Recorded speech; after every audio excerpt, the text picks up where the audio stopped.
एक ऐसा टापू जहां पर जाना आपकी जान ले सकता है। एक ऐसी जगह जिसे भारत में खुद कानून बनाकर बंद कर रखा है, जहां पर ना कोई जा सकता है ना कोई उनसे बात कर सकता है। आखिर क्यों इतने रहस्यमय हैं ये सेंटिनलीज? ये लोग हैं कौन? और सबसे बड़ा सवाल, भारत सरकार हमसे ये सब क्यों छुपा रही है? भारत के अंडमान द्वीप समूह में समंदर की लहरों के बीच एक ऐसा टुकड़ा है जो कि नक्शे पर तो है, लेकिन इंसानों की दुनिया से बिल्कुल अलग। इसका नाम है नॉर्थ सेंटिनल आइलैंड। लेकिन ये कोई आम द्वीप नहीं, बल्कि एक ऐसी जगह है जहां पर कदम रखना आपकी जिंदगी का आखिरी फैसला साबित हो सकता है। भारत सरकार ने कानूनन इस पूरे आइलैंड को सील कर रखा है, जिसका मतलब है कि इस आइलैंड के 3 नॉटिकल माइल के अंदर जाना मना है। इंडियन नेवी इस इलाके में पेट्रोलिंग करती रहती है, लेकिन सवाल उठता है कि आखिर ऐसा क्या है वहां जो किसी को भी अंदर जाने की इजाजत नहीं। इसका जवाब है सेंटिनलीज जनजाति। ये एक ऐसी आदम जनजाति है जो कि पूरी दुनिया से कटकर हजारों सालों से इस आइलैंड पर रह रही है। ना उन्हें बाहरी दुनिया की कोई खबर है, ना ही उसकी कोई जरूरत। ना मोबाइल, ना बिजली, ना भाषा का मेल।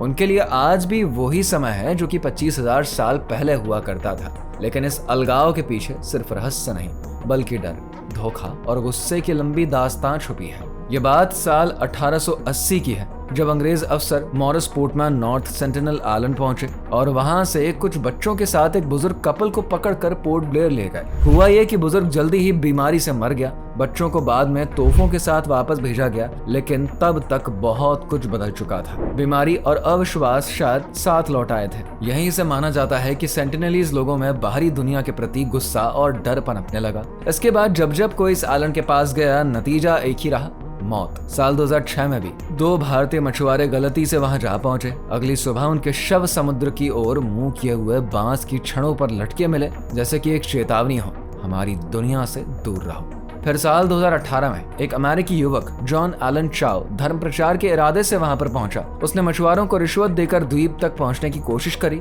लेकिन सेंटिनलीज ने तीरों से उसका अंत कर दिया। उसका शव आज भी वहीं पड़ा है और शायद हमेशा वहीं रहेगा। सरकार ने कई बार कोशिश करी थी दोस्ती करने की, नारियल, बर्तन, खिलौने, यहाँ तक कि एक बार कुछ सेंटिनलीज खुद नाव तक आकर उपहार लेने लगे थे। लेकिन फिर अचानक हमला हुआ और तभी सब समझ गए कि ये लोग अकेले रहना चाहते हैं और शायद यही उनकी सबसे बड़ी जरूरत भी है। इसलिए भारत सरकार ने यह निर्णय लिया कि सेंटिनलीज को उनकी दुनिया में वैसे ही रहने दिया जाए जैसे वो हैं, क्योंकि ये सिर्फ एक आइलैंड नहीं, एक जिंदा इतिहास है जिसे छूना उसे खत्म कर देने जैसा है। हमारे लिए ये जिज्ञासा हो सकती है, लेकिन उनके लिए ये विनाश है। उनके पास हमारी बीमारियों से लड़ने की ताकत नहीं और हमारी सभ्यता उनके लिए जहर है। इसलिए कानून भी कहता है वहां पर जाना मना है, लेकिन उससे भी पहले इंसानियत कहती है उसकी दुनिया को वैसा ही रहने दो जैसा वो हजारों सालों से रही है। क्या आप इस बात से सहमत हैं? नीचे कमेंट करके जरूर बताइए। साथ ही हमारे channel explore with Puneet Kumar को सब्सक्राइब करना बिल्कुल ना भूलें।